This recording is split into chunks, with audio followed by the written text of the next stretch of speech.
আলহামদুলিল্লাহি রাব্বিল আলামিন ওয়াসসালাতু ওয়াসসালামু আলা আশরাফিল আমবিয়াই ওয়াল মুরসালিন ওয়া আলা আলিহি ওয়া আসহাবিহি আজমাইন। প্রিয় মুসলিম ভাই বোনেরা, গরমের তীব্রতা নিয়ে নবীজি সাল্লাল্লাহু আলাইহি ওয়াসাল্লাম যা বলেছেন, তীব্র তাপদাহ দেশ জুড়ে, গরমে খুবই কষ্টে দিন পার করছে মানুষ।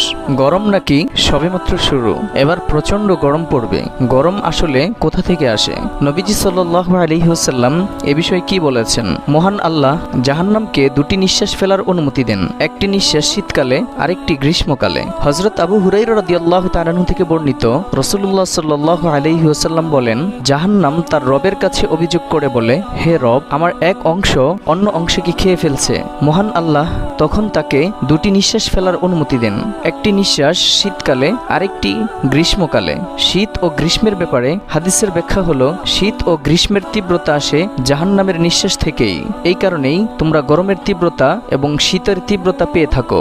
বুখারী। আরবের মরু এলাকায় উত্তপ্ত বালু ও মরু ঝড়ের কারণে সেখানে ভীষণ গরম দেখা দিত। তাই রাসূলুল্লাহ সাল্লাল্লাহু আলাইহি ওয়াসাল্লাম জোহরের নামাজ কিছুটা বিলম্বে আদায় করতেন।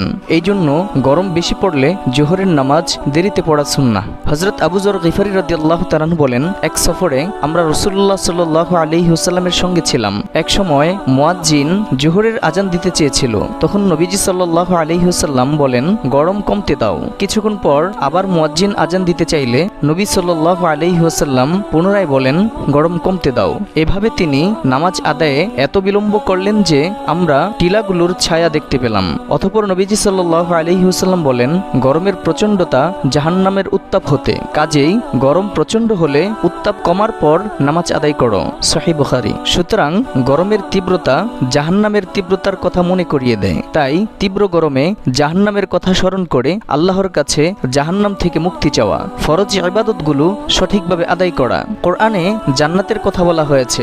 আল্লাহ তাআলা বলেন, সেখানে তারা হেলান দিয়ে আসীন থাকবে সুসজ্জিত আসনে। তারা সেখানে খুব গরম অথবা খুব শীত দেখতে পাবে না। সূরাতুদ দাহর আয়াত 13। তীব্র গরম থেকে রক্ষা পেতে নামাজ আদায় করা। তীব্র গরম থেকে রক্ষা পেতে আল্লাহর দরবারে বৃষ্টি কামনা করে নামাজ পড়া ও দোয়া করা সুন্নত। ইসলামী পরিভাষায় এই দোয়ার নাম ইস্তিসকা বা সিক্তিকরণে দোয়া। এই নামাজের নাম সালাতুল ইস্তিসকা বা বৃষ্টি কামনায় নামাজ।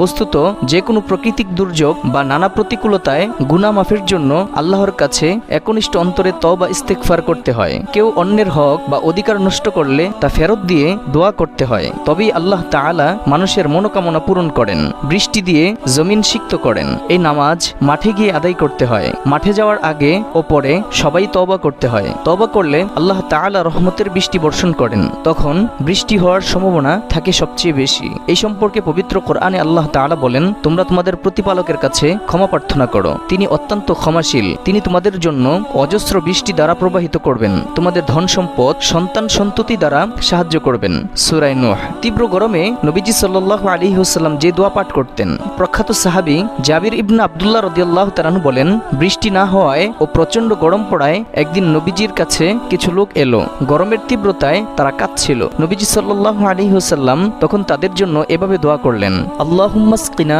গায়সান মুগীসান মারিআন নাফিআন গায়রা দাররিন আজিলান গায়রা আজিলিন। হে আল্লাহ, আমাদেরকে বিলম্বে নয় বরং তাড়াতাড়ি ক্ষতিমুক্ত, কল্যাণময়, তৃপ্তিদায়ক, সজীবতা দানকারী মুষলধারার বৃষ্টি বর্ষণ করো। বর্ণনাকারী বলেন, অতঃপর তাদের উপর আকাশ মেঘাচ্ছন্ন হয়ে যায় এবং বৃষ্টি হয়।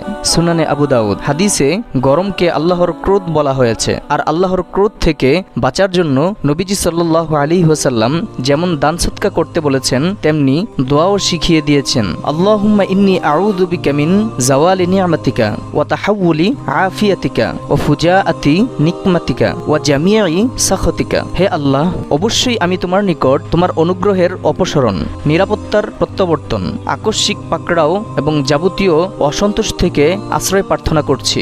সহিহ মুসলিম। আল্লাহ তাআলা গরমের এই তীব্রতা থেকে আমাদের হেফাজত করুন, উপকারী বৃষ্টি দিয়ে আমাদের অন্তরগুলো প্রশমিত করুন। আমিন ইয়া রাব্বাল আলামিন।